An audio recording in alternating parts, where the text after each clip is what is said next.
강지한의 코인 정보방 무료로 입장하실 분들은 하단 링크를 통해 참여 가능하십니다. 안녕하세요. 오늘의 코인 뉴스 강지한입니다. 오늘 보실 종목은 리플코인인데요. 최근 스웰 컨퍼런스에서 IPO 발표에 대한 기대감으로 900원을 돌파해 줬었고 그 다음에는 블랙록이 리플 ETF를 신청했다라는 기사와 함께 1000원을 돌파해주는 모습을 보여줬었는데요. 끝내 IPO 발표는 되지 않았고 ETF 기사는 가짜 뉴스로 나와주면서 실망 매물이 쏟아져 나와줬습니다.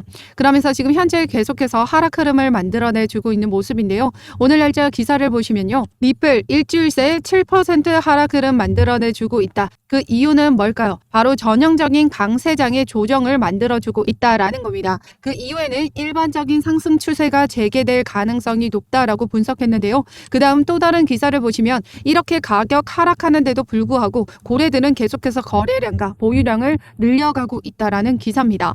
그렇기 때문에 XRP는 다시 가격 반등을 만들어줄 수 있다라는 내용인데요. 지난 10일 동안 XRP의 가격이 18% 하락했지만 고래들의 거래량과 보유량이 눈에 뜨게 증가했다라고 합니다. 지금 이렇게 거래량이 계속 증가하고 있는 모습을 보여주고 있죠. 고래들의 관심의 증가는 XRP의 가격 반등의 전조일 수 있다라고 말했습니다. 그만큼 XRP의 강세장을 대비하고 있는 세력들이 계속해서 매집을 해 나가고 있다라는 거고 소송만 끝나면 리플이 가지고 있는 수만 가지 호재를 가격 반등의 호재로 작용시키면서 가격 폭등을 만들어주게 될 겁니다. 유명 재테크 저서 린다 존스는 모건 스탠리 부사장을 지낸 인물이기도 한데요. 이 린다 존스가 리플 IPO 발표에 대한 전망에 대해서 이렇게 얘기를 했습니다. 리플의 이상적인 IPO는 내년 5월이라고 하는데요. IPO 시장 붐과 주식시장 호황 시기를 고려했을 때 리플의 IPO는 내년 5월 15일이 될 가능성이 높다라고 했습니다. 내년에는 어떤 이슈들이 있죠? 비트코인 반감기와 비트코인 현물 ETF 최초 출시가 1월 10일 이전에는 나와줄 것으로 보고 있습니다. 게다가 미 법원은 리플과 SEC에게 내년 2월까지는 합의안을 마련하라라는 명령을 내렸는데요. 4월 23일에는 리플과 SEC 정식 판결이 남아 있습니다. 이 부분이 마무리가 되고 나면 소송 리스크는 완벽하게 해소가 되는 부분이죠. 즉 이 이후에 IPO 발표는 언제라도 가능한 셈입니다. 이미 주주 담당자 채용 공고까지 진행하고 있는 리플은 IPO 준비를 이미 준비하고 있을 확률이 매우 높다라고 말씀드렸었죠. 결과적으로 볼 때 이 린다 존스가 이야기를 했던 것처럼 2월에 합의안과 그리고 4월 정식 판결이 지나고 나면 5월에는 IPO 발표 무리가 있는 일정은 아닙니다. 그런데 중요한 건 이때쯤엔 리플의 가격이 어디쯤 올라가 있을지는 모른다라는 거죠. 왜냐하면 합의가 된다라고 했을 경우에 가격 폭등 나와줄 거고요. 지금 올해 안에라도 1달러 도달 가능하다라는 전망은 계속해서 나와주고 있습니다. 더군다나 비트코인 현물 ETF에 대한 승인 기대감이 계속해서 나와주면서 암호화폐 시장의 유동성 자금들이 계속해서 증가하고 있는 부분인데요. 게다가 긴축에 대한 부분도 지금 금리 인하에 대한 기대감으로 바뀌었죠. 이제 전체적인 암호화폐 시장의 강세장도 머지 않았다라는 의미이기도 합니다. 많은 전문가들이 리플은 애플과 MS 그리고 아마존과 같은 비전을 가지고 있다라고 주장을 하고 있는데요. 그만큼 리플이 성장할 가치가 무궁무진하고 지금 현 저점 기회를 놓치시면 안 된다라는 의미이기도 하죠. 그래서 리플은 전량 매수 의견이 아니라 접근처럼 꾸준히 매집해 나가셔야 된다라고 말씀드리고 있습니다. 역사는 반복된다라고 하죠. XRP의 역사도 계속해서 반복되어 왔습니다. 4년 주기로 2년 동안에는 하락, 2년 동안에는 상승 흐름을 반복해 왔었는데요. 지금 현재도 2년 동안의 하락 흐름을 보여주고 이제 강세장의 초입에 와 있다라는 겁니다. 더군다나 2020년도에는 어떤 이슈가 있었죠? 바로 SEC가 리플에게 증권법 위반으로 제소를 했던 해이기도 합니다. 그런데 2020년부터 21년까지 계속해서 리플의 가격 상승은 만들어졌죠. 그렇다라는 건 결국 전체적인 암호화폐 시장의 강세장에서는 우리 리플도 똑같이 가격 움직임을 만들어준다라는 거고요. 지금 내년이면 소송 리스크 완벽히 해결될 수 있고 거기에 따라 IPO까지 발생하게 되면 이전의 상승력을 만들어줬던 부분보다 더 높은 폭으로 상승 나와줄 수 있습니다. 그러면 이번 사이클에서는 리플이 신고가까지 갱신 가능하다라고도 많은 전문가들이 보고 있는데요. 그렇기 때문에 지금 현재 소폭으로 하락 하락 흐름 만들어준다라고 해서 매도 던질 부분이 아니라 오히려 기회로 삼으셔서 저점에서 매집을 해 나가셔야 된다라는 의미죠. 오늘 영상에서는 우리 리플, 그동안의 리플, SEC와의 소송, 합의가 어떻게 진행되어 갈 건지에 대해서 말씀드릴 거고요. 그리고 앞으로의 리플 전망과 가치에 대해서 말씀드리면서 리플 매매 대응 방법까지 같이 공유 드리도록 하겠습니다. 영상 끝까지 시청해 주시고요. 구독과 좋아요 꼭 한 번씩만 눌러주시고 먼저 리플 자료와 실시간 매매 대응 자료 그리고 글로벌 경제 시황과 리플 매집을 위한 단기 포트폴리오까지 먼저 받아보실 분들은 하단 링크를 통해서 제가 운영하고 있는 코인 정보방 무료로 입장 가능하십니다. 그럼 간단히 소송이 어떻게 흘러왔는지 설명드리도록 할 텐데요. 2020년 SEC는 리플에게 소송을 진행했습니다. 두 가지 소송이었고요. 리플 판매에 대한 증권성 여부와 리플 임원진에 대한 개별 소송이었습니다. 그러면서 2년이라는 시간을 소비하면서 이 소송을 이어져 왔었는데요. 리플이 2022년도 작년이죠. 약식 재판을 신청하면서 최근 7월 13일 날짜로 약식 판결에 대한 결과가 나와줬습니다. 결과는 기간 판매에 관련한 부분은 하위 테스트를 통해서 파는 사람과 사는 사람이 분명한 투자 계약에 해당한다. 즉 증권이라고 봤고요. 2차 판매에 대한 부분은 거래소를 통해서 알고리즘 판매분으로 블라인드 방식으로 판매가 됐기 때문에 파는 사람과 사는 사람이 명확하지 않는다. 즉 비증권으로 봤습니다. 미국에서 증권인지 아닌지 판단하는 데에서는 하위 테스트를 통해서 판단을 하게 되는데요. 2차 판매에 대한 부분은 이 세 번째 요건을 충족하지 않는다라는 거죠.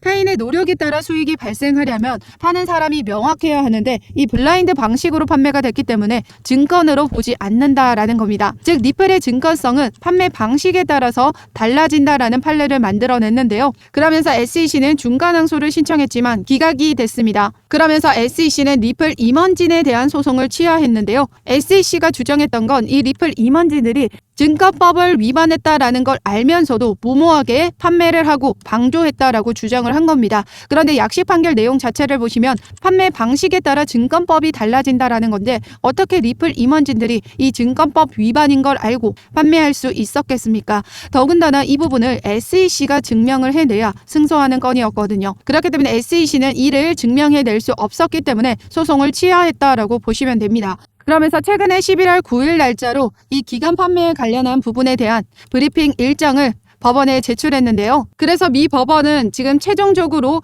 이 SEC와 리플 합의안을 내년 2월까지 마련하라라고 명령을 내린 상황입니다. 지금 SEC는 리플에게 어떤 벌금을 요구했냐면 지금 7억 7천만 달러에 상당하는 벌금을 요구했습니다. 기간 판매에 대한 부분은 증권으로 판명을 받은 부분이기 때문에 SEC가 지금 리플에게 이 벌금을 요구했다라는 거죠. 하지만 리플 입장에서는 7억 7천만 달러는 매우 높은 수준이라 지불 거부를 했고 친리플 변호사들 말에 의하면 제레비 호건은 7억 7천만 달러는 리플이 기간 투자자들에게 판매한 전체 규모입니다. 그 전체 규모 중에서 리플의 사업 비용과 미국 외 기간 투자자들에게 판매한 금액은 제외를 시켜야 된다라는 의견인데요. 존 디튼 역시의 의견이 동일합니다. SEC의 관할 건은 미국 내로만 한정이 되어 있기 때문에 미국 외에서 판매된 부분은 제외를 해야 된다라는 거죠. XRP의 대다수의 판매가 미국 외 지역에서 이뤄졌다라는 걸 미뤄볼 때 전체적인 이 7억 7천만 달러 그 부분 중에서도 미국에서만 판매된 5%가량의 금액만 합의금으로 제시할 수 있을 것이다 라고 발언을 했습니다. 게다가 속보를 보시면 미 하원 의원에서는 이런 SEC 제재 행태에 대해서 비난을 하면서 예산 삭감을 추진하겠다라고 했었는데요. 이 게리 겐슬러 위원장은 사실상 무제한 예산을 사용하면서 디지털 자산을 표적으로 삼아 규제를 남용하고 있다라고 했습니다. 그는 비효율적일 뿐만 아니라 무능하기까지 하다라고 강조를 했는데요. 그러면서 정작 눈앞에 펼쳐진 이 FTX 폰지 사기는 막아내지 못했다라고 합니다. 이 SEC 위원장의 무능함은 이미 입증이 됐죠. 하지만 지금 현재도 SEC는 계속해서 암호화폐 때리기 소송을 진행하고 있습니다. 그 중에서도 코인베이스와의 소송이 매우 큰 건인데요. 이 소송에서라도 승리를 이끌어내려면 지금 현재의 리플은 합의로 마무리를 짓고 지금 이 소송에 집중하는 수밖에 없을 겁니다. 더군다나 예산안까지 지금 삭감이 되는 상황에서는 리플에 대한 항소는 더더욱 할 수가 없을 것이다라는 거죠. 결과적으로는 2월 안에는 합의안이 마무리가 될 거고 4월 23일 정식 판결이 마무리가 되고 나면 소송 리스크는 완벽하게 끝이 난다라는 겁니다. 4월 23일 정식 판결에 따라서 SEC가 항소를 제기할 수 있긴 하지만 예산까지 삭감되는 상황이라면 항소를 진행하긴 어려울 거다라는 거죠. 그래서 최근에 리플 CEO가 어떤 말을 했냐면요. 3심까지 불사하겠다라고 발언을 했습니다. 지금 SEC가 항소를 하지 못할 것이라는 부분이 나타났기 때문에 이 합의금을 낮추려는 액션일 수 있다라는 거죠. 결국에는 우리 리플 완벽하게 합의를 진행하고 그 수순에 맞춰서 소송 리스크는 해소가 되고 IPO 발표되고 리플 ETF까지 출시가 된다라고 하면요. 우리 리플 신고가 갱신 가능합니다. 그렇기 때문에 지금 현재 하락 흐름 만들어 준다라고 해서 절대적으로 매도 던질 게 아니라 이렇게 오르락 내리락 하는 구간에서 고점에선 비중 축소하시고요. 다시 한번 저점에 추가 매수를 통해서 물량을 더욱더 늘려 가셔야 됩니다. 그리고 합의 관련해서 소식 빠르게 입수하는 대로 제가 운영하고 있는 코인 정보방을 통해서 모두 자료 공유 드리면서 우리 리플 실시간 매매 대응 자료까지 같이 공유 드리도록 할 테니까요. 상단에 전화번호 010-6531-7908번으로 숫자 0번 보내주시거나 문자 보내기 힘드신 분들은 하단 링크를 통해서 제가 운영하고 있는 코인 정보방 무료로 입장 가능하십니다. 무료로 입장하셔서 우리 리플 신규 매수, 추가 매수 들어가는 비중까지 맞춰서 모두 받아가시고요. 리플 매집을 위한 단기 포트폴리오 자료까지 모두 공유 드리도록 하겠습니다. 어떠한 금전적인 요구나 카톡과의 권유, 후원 유도 절대 하고 있지 않기 때문에 여러분들은 제 영상 꾸준히 시청해 주시고 구독과 좋아요 꼭 한 번씩만 눌러주시면 감사하겠습니다. 그러면 EDX 마켓에 신규 상장할 것이라는 이슈에 대해서 말씀드리도록 하겠습니다. 우선 EDX 마켓에 상장되어 있던 코인들을 보시면요. 비트코인, 이더리움, 라이트코인 모두 미국 내에서도 규제의 명확성을 가진 코인들입니다. 이 EDXM이 출범할 당시에 비트코인 캐시가 여기에 더해져서 더 큰 상승 흐름을 만들어냈었지만 현재는 10월 31일부로 상장 폐지가 됐습니다. 그렇다면 비트코인 캐시의 자리를 대체하기 위한 어떤 코인이 상장 가능할까요? 바로 이 세 가지 코인처럼 규제의 명확성을 가진 코인만 상장 가능하다라는 거죠. 공교롭게도 EDX 마켓에서 비트코인 캐시가 상장 폐지가 되자마자 전 세계 암호화폐 허브인 이 두바이에서 XRP가 공인 암호화폐로 등록됐다라는 기사가 나와줬습니다. 두바이 공인 암호화폐 역시 EDXM에 상장되어 있던 세 가지 코인, 비트코인, 이더리움, 라이트코인이 모두 동일합니다. 그리고 두바이에서 상장되어 있지 않았던 비트코인 캐시는 이 EDXM 마켓에서 상장 폐지가 됐었죠.